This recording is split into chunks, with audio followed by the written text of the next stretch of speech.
Finally, dumating na rin yung item or product na ni-request ko last week sa isang store.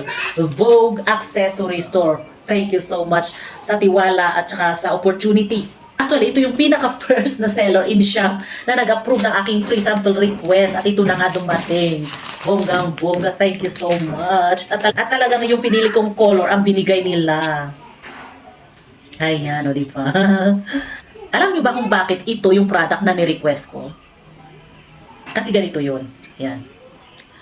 Very sensitive yung aking mata, so kailangan kong magsuot lagi ng shades pag lumalabas ako. Lalo na pag mataas ang araw, yung summer, ganun. Kailangan ko talaga magsuot ng shades.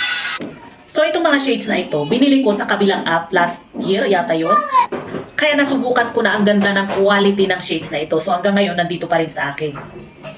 So ngayon, nung naging TikTok affiliate na ako, hinanap ko yung shop na may ganitong paninda or may ganitong product. At nakita ko nga, nasa Vogue Accessory Store. So nag-request ako ng free sample, baka sakali. Kasi medyo nag-aalinlangan din ako mag-promote nitong shades gamit ang ibang link ng ibang store, no? Kasi baka mamaya pag dumating, iba pala yung ibibigay, di ba? Or iba pala yung itsura. So, naghanap ako ng store, naghanap ako ng shop na may ganitong product at nag-request ako ng free sample para makita ko kung talagang pareho. At ito na nga dumating, so nakita ko pareho lang, parehong-pareho. So, ayun, pwede ko nang i-promote yung store na yon, yung shop na nagbigay sa akin ng free sample. At least, meron na akong ibang color. Di ba?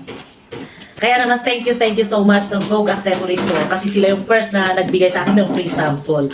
Isang piraso lang pero malaking tiwala yung binigay nila sa akin. Kasi isipin mo, ako yung seller, parang ang hirap magbigay ng free sample kasi yung followers ko lang wala pang 1,200. So, salamat talaga kasi tiwala yung binigay nila sa akin. Hindi lang product ko, di tiwala. Thank you so much.